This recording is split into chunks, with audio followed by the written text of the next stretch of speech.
Hello and welcome to this week's crochet vlog. Now don't have a go at me, but I have decided to unravel the olive bag.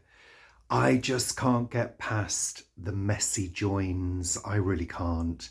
I want something that's perfect, and I've actually found a better pattern that allows you to go round in a spiral once the base is constructed without having to really mark the ends and the beginnings of rows where you slip stitch in.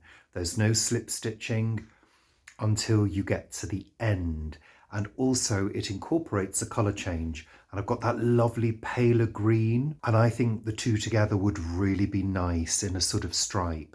So that's what I'm going to go for. So I'm going to spend quite a little bit of time unravelling, or frogging as they call it.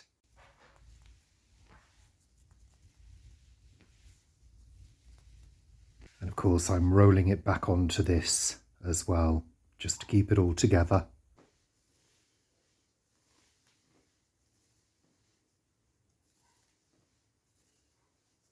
There's something strangely satisfying about doing this.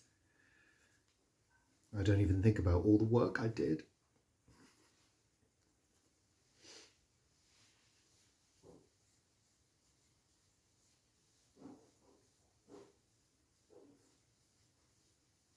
And I really want to get this new one started soon and have it as my new project, so I will show you as I progress.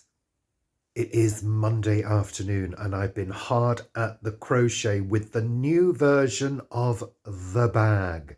Yeah, it's been relatively easy in places. The beginning was a little bit complex and there was an issue with the colour change, and I'll explain why. Let me show you how far I've got. So I really like this design, and I'm just building up the lighter green. There's a really nice rounded bottom. You can see that it's pretty perfect. Let me just lift it up. That's the base. Hope that's in focus. It's the same on both sides. Colour change was relatively easy and it's not too noticeable. There's just one step up there. But what happened was I'm crocheting away and I'm crocheting from the inside, because I'm following along and I'm working from the inside, and it's working up into a nice shape. This is with the olive.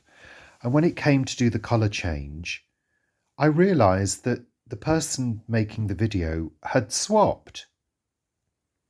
They'd swapped it around because they said, and weave in your ends into the back and tie them off. Well, my ends, which are here, were in the front.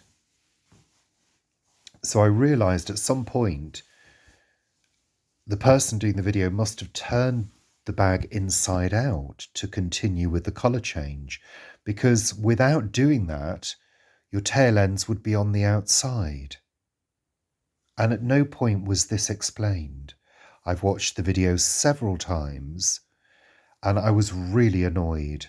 I mean, really annoyed, because it was going so perfectly. Luckily, single crochet is virtually the same on both sides, so I can see why that would happen. But the way in which you work, either from outside or inside, determines whether the bag curves in or out. So yeah, I'm just making it work, basically. There's going to be this light green band, and then I'm going to finish off with the olive green again. And I'm also going to purchase handles for it to add on, and potentially some kind of centre clasp, just to give it a really nice finish. Yeah. But yeah, that was really annoying that the flip inside out was not explained. I thought I was going a little bit crazy, and I thought, how on earth am I going to weave in these ends from the front to the back? Because it's going to show this is 2mm macrame cord. It's not really thin acrylic. It's not as though you can easily hide things, because you can't. And I was really pleased with the finish that I've created so far. There's no join at all.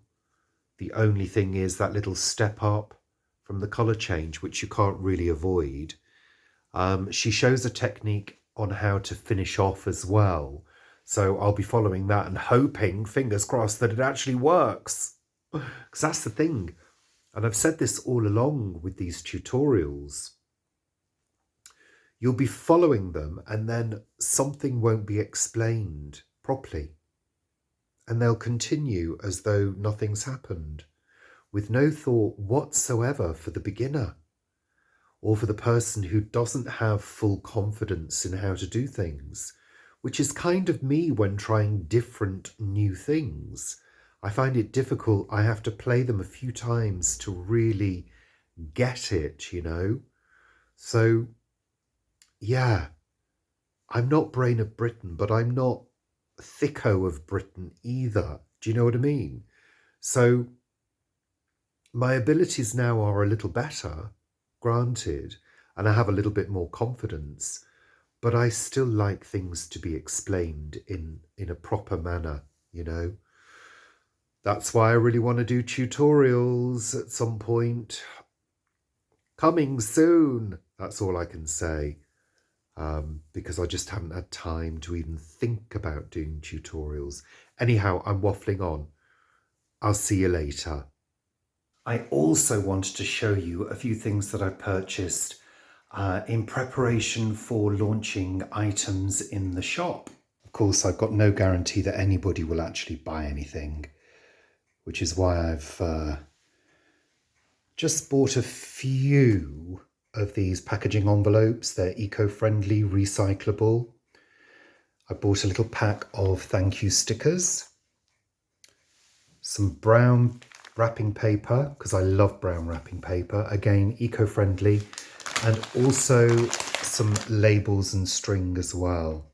I have very little experience in online shops and running an online shop. I just want to keep things as simple as possible for me as well, you know. I don't want any complex wrapping, but I do want to do it nicely and, you know, make it kind of slightly special. I also thought about buying a stamp, you know, sort of made by Richard type thing. But I think I might handwrite the labels in purple ink because I love using my ink pen. So there you go. That's it for today. Good afternoon on this very sunny, breezy afternoon. I just wanted to conclude this week's crochet vlog by saying a big thank you to Penny. Thank you for the card. Thank you so much for this book. I'm looking forward to diving into that one. And this one as well. This is going to be really useful. The magazines, which I can't wait to go through. I really can't. That's absolutely perfect. The pretty yarn, the mercerized cotton yarn. I've been wanting to try mercerized cotton, if that's how you pronounce it. It's a very soft cotton, easy to work with. And finally, the bag. Oh, thank you so much, Penny. Those are just lovely gifts. And thank you so much for watching and following my crochet journey, So yeah, I just want to say a big thank you. Those are lovely, lovely gifts. They really are. I'm over the moon. Absolutely over the moon. So I'm going to conclude by showing you progress on the bag. I've got a little bit further. So I'm on the top stripe. I'm back on the olive green. And yeah, it's looking good. It's looking really good. I'm really pleased with it. I think the work is fairly neat, fairly uniform, and it feels really nice. It's quite sturdy. Just got to sort out handles for it. I'm going to be sourcing those online. I've seen a couple that I quite like. I'm sort of looking at options at the moment to give it a different look and also to enable it to be as strong as possible. Because it's not a light bag, it's relatively heavy. So yeah, I may end up crocheting the handles, I don't know yet. I may end up looking at alternatives and trying to come up with something different. So, but that's going to be next week. So thanks so much for watching this week's crochet vlog, my crochet journey, and I will see you next time. Bye for now.